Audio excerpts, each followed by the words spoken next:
Welcome to the webinar, Maximize Your Wheelchair Reimbursements, your guide to thriving in a competitive bidding and managed care world. First, I'd like to introduce our speaker, Randy Rosen. He's the Vice President of Training at Drive Medical, and he brings with him 25 plus years of industry experience. Since joining Drive, Randy has held several executive positions. And prior, he was the founder and president of Nationwide MedX, a privately held medical products company located in Brooklyn, New York, which was acquired by Drive in 2004. Randy has held management positions and won awards with both publicly held and privately owned home health care providers. Now I give the presentation over to Randy. Thanks, David. Let me begin by welcoming all of you to this wheelchair reimbursement webinar. I would like to begin by listing the topics we'll be covering during this webinar. The first topic is we'll be discussing your sales mix. The next topic is when are wheelchairs covered by Medicare? Then we'll go into the different qualifications for the wheelchairs between K1s, K2s, K3s, and K4s. And then we'll get next into the very profitable what accessories can be reimbursed. And then we'll be discussing a new calculator tool that Drive Medical has put together, Drive's Reimbursement Calculator, which will show you how you can really maximize profits and bring value to the wheelchair business by looking at each chair that you do and adding the appropriate and the covered accessories and how much more that will maximize your profits. We'll then discuss some financing that can be used to create incremental monthly income, where we can make you cash positive on the first month that you put out one of these wheelchairs. Let's begin. Okay, so what is your wheelchair sales mix? At Drive Medical, we surveyed our largest customers, and we came up with some analytics of wheelchair sales. And we came to the conclusion that 50% of most of your wheelchair business will be in standard wheelchairs, 30% would be in lightweight wheelchairs, and 20% would be in bariatric chairs. Along with that, half of all of your sales should be in accessories. So that's actually incremental growth should be in accessories. Your wheelchair business is your core referral business, what you're getting from the hospital referrals from your physicians. But you should be able to add 50% more dollars in revenue if you add the appropriate accessories. And at Drive, we put together some sales tools to make it very simple and easy for you to do that, which I'll be showing you later on in this webinar. Okay, the first basics we want to go through is just standard wheelchair eligibility. What a customer or a patient needs as part of the diagnosis so that they qualify for Medicare to reimburse you for a wheelchair. The first and the most part is the impaired ability to participate in mobility-related activities of daily living, more commonly known as MRADLs. Those include ambulation, transfers, toileting, feeding, dressing, grooming, and bathing. So if your patient has an impaired ability in any one of those functions, they would qualify for at least the standard wheelchair. Then you have to look at, can that be resolved by use of a cane or walker?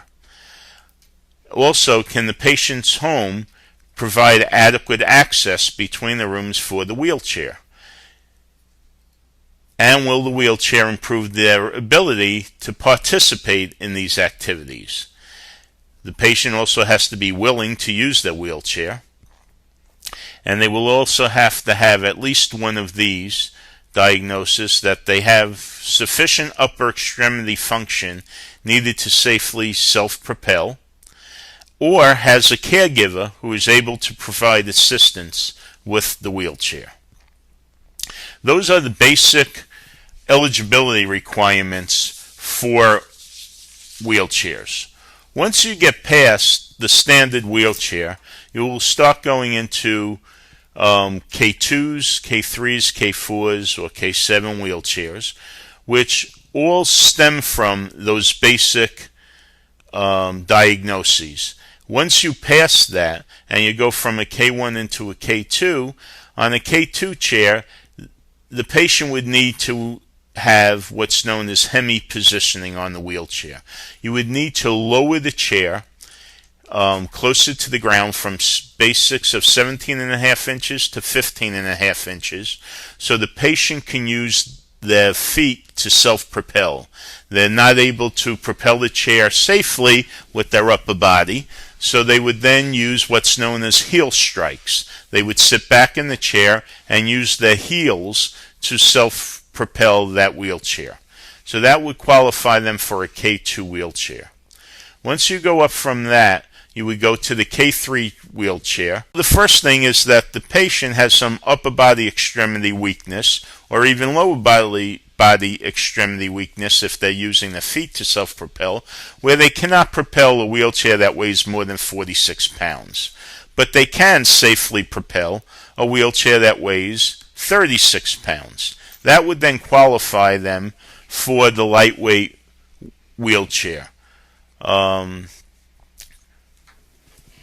Once you're past the K3 chair and you go into the K4 wheelchair, on the K4 chair, you would qualify for a K4 wheelchair. The patient must have the above criteria, which is all those other diagnoses, and they also must spend a minimum of 2 hours a day in a wheelchair, and they need to have either a seat width, depth, or height that cannot be accommodated in a standard wheelchair. So when you get to the K4 wheelchairs, a lot of these chairs have angle back adjustability or seat depth adjustability or seat width adjustability, where they cannot find that in just a common K3 chair. You're into a more sophisticated chair on the K4, and the chair weighs, and they have to be able to propel a chair that weighs less than 34 pounds or less. So that would qualify you into what's known as a K4 or a high-strength lightweight wheelchair. After that, you go into things like bariatric wheelchairs, where the patient weighs more than 300 pounds and needs a seat width that's either 20 inches or wider. Here at Drive, we stock chairs that go as wide as 30 inches wide and 700-pound weight capacity. So once you're up into the K7 chairs, those chairs you will qualify based on their hip size and width and their weight capacities. Okay. The next I'd like to talk about is on the order forms that we have on DriveMedical.com. We're going to go through how to access these on our wheelchair focus page to our website, and I'm going to show you that a little bit later on. Right here, though, we have the wheelchair eligibility forms. So what we did is we put together an order form, and on the back of the order form, I just went through with you the eligibility requirements. All these requirements, as you can see on the screen, are printed right here, right on the back of the form. So as you choose the proper order form for the proper wheelchair you're looking for, based on the K code of the chair, and then you would find which Drive product meets that need, you would then look at the next slide, or on, if you printed them out, the back of the page, and that would give you all those requirements I just went through with you, along with all the accessories that the patient can use for the chair, and eligibility requirements for each and every one of those products. So now let's briefly hit on the most commonly used accessories that will make up that all-important 50% of incremental growth that you're looking for. These will differ depending on the specific wheelchair your patient qualifies for. The following criteria shows what is needed to qualify for each of those all-important accessories. Let's discuss seat and back cushions, an E2601 and an E2611. That's a general use seat cushion and a general use back cushion, and they are covered for a patient who has a manual wheelchair which meets Medicare coverage criteria. So all the chairs that you send out, or I would say 80 to 90% of the chairs you send out, the patient already has qualified for the seat and back, and that's just incremental growth. And when we get to the calculator, you'll see how many dollars get added based on which accessory you pick. The next accessory I'd like to speak about is the adjustable arms, the E0973. Adjustable height arms are covered if the patient requires an arm height that is different than what's available using non-adjustable arms, and the patient spends at least 2 hours per day in the wheelchair. So if the patient's in the chair and you have given them the seat and back cushion and you have raised the patient up, their arms are not going to comfortably rest on the armrest any longer. So then you're able to add the E0973, the adjustable arms, to the wheelchair and bill for that, because you have to raise the arms because you've raised the patient up. The next accessory, most commonly used, is our elevating legs, the E0990. These are covered if the patient has a musculoskeletal condition or the presence of a cast or brace which prevents 90-degree flexion at the knee, or if the patient has significant edema of the lower extremities that requires an elevating leg rest, or the patient meets the criteria for and has a reclining back on the wheelchair. So this is very common if your patient needs to have his legs elevated because of swelling or edema. They qualify, and you're able now to bill elevating leg rests. Another safety feature is the safety belt, the E0978, which is really a seat belt, and it's covered if the patient has weak upper body muscles, upper body instability, or muscle spasticity, which requires use of the item for proper seating and positioning. Boy, that was a tongue twister. The other items for safety are the E0971 anti-tippers, which are required for safety to prevent the wheelchair from tipping backwards, resulting in the user injury. The E0961, which are wheel lock extensions.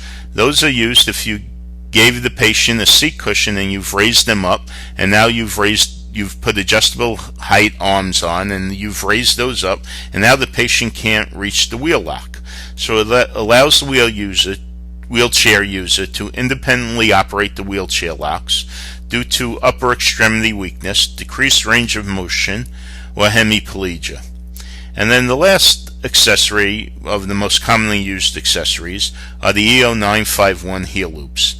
They're required to maintain the wheelchair user's feet safely on the foot plates, and it reduces injury by preventing the feet from being caught in the front casters, and they're required to maintain proper lower extremity alignment while using the wheelchair. There are many other accessories that are available, such as oxygen holders and that type of product, but these are the most commonly used, and these will go to make up that extra 50% incremental growth that you're looking for. The order forms are easily accessible on the drivemedical.com website under the service section. You just scroll down till you find the wheelchair tools section, and you will be able to find these order forms. There are two ways of using these order forms. One is in-house with your customer service reps. You can just print out these order forms. On the front are easy-to-read check boxes that your customer service rep can go through with the referral source over the telephone and just pick out by checking off which box for the particular item or accessory that the patient is eligible for. Or you can actually print these out and bring these to your referral source, and the secretary there can go through with the doctor, and they can look at the order form, and also with check boxes just run through this form and see which items and accessories that the patient will qualify for. And if they're not sure, of the qualifications for any of these particular accessories, like I had gone through previously on this webinar, they can just flip these over and go to the back page, and there will give them all the different eligibility requirements for each particular accessory. Let's discuss the tools you can use to see how to maximize your profits. You need to begin at the DriveMedical.com website. You go into the services section and then scroll down, and you will see the wheelchair reimbursement tools. You will click on that, and this will bring you up to all the new wheelchair tools we've been discussing. The first tool you can look at is the top one, is the order forms. You click on the top offering, and here are all the order forms. You scroll down and you will see all the eligibility requirement charts behind each of the order forms.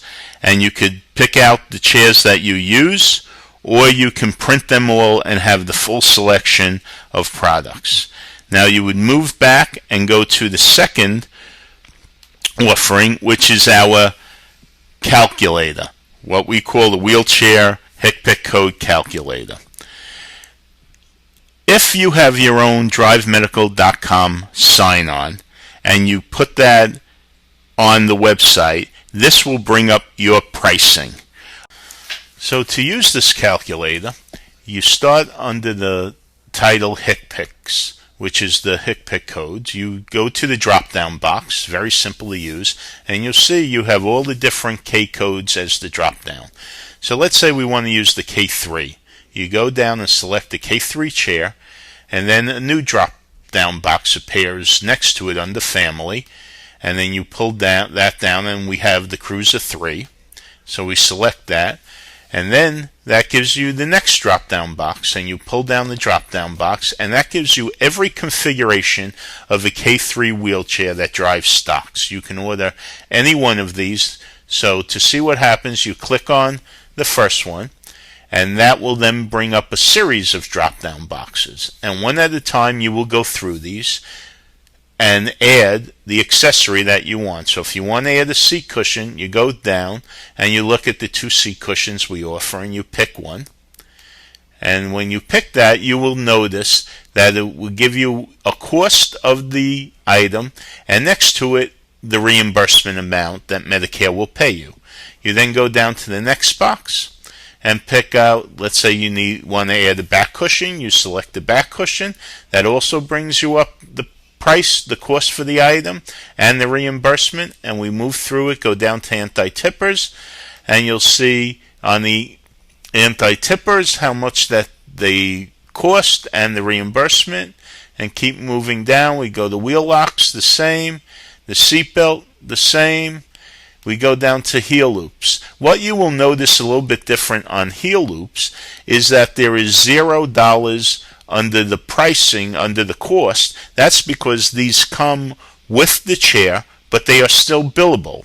And they are billable under that EO 951 code, and it will give you that reimbursement. We continue down with the adjustable arms. And that also comes with the chair, the adjustable height arms, and it is billable. And we can end up with the elevating legs, which if we wanted to, we actually selected a chair with footrests, and on this chair we want to now add the elevating legs. So that also has a reimbursement and a different level price. You would then go up to the top and hit calculate, and you will notice that the first month reimbursement, since most of the accessories are billed as purchases, you would get $752.59 for your first month reimbursement of this wheelchair. And you will notice down at the bottom in yellow, this has cost you $237.85. This wheelchair in this configuration with all these accessories.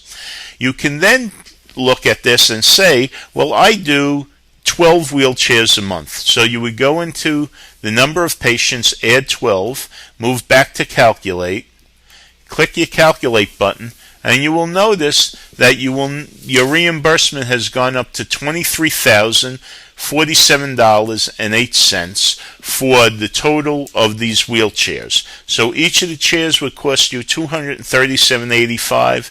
You'd have to multiply that out by 12 for your cost, but your total reimbursement would be the $23,000. So you can see how adding just a few accessories, and the most commonly used and commonly prescribed accessories, can maximize your dollars from going from $122 cost for just the chair and your 13-month cap reimbursement of the $988 to $1,920 for this wheelchair, as opposed to with a cost of $237. This is easily, you can see how you can maximize your profits and your dollars by adding these accessories. Now that you've seen our wheelchair sales tools, which will help you maximize your profit, we have one more tool at Drive. We have our Drive financing through our CFO, our cash flow options division. We now offer a 0% for 12 months lease, which can make you cash flow positive within 2 months on a Viper Plus GT wheelchair. All you need to do is contact your Drive Territory Business Manager for details. This concludes the presentation portion of our webinar. I would like to thank you for your time and now open up the presentation for your questions.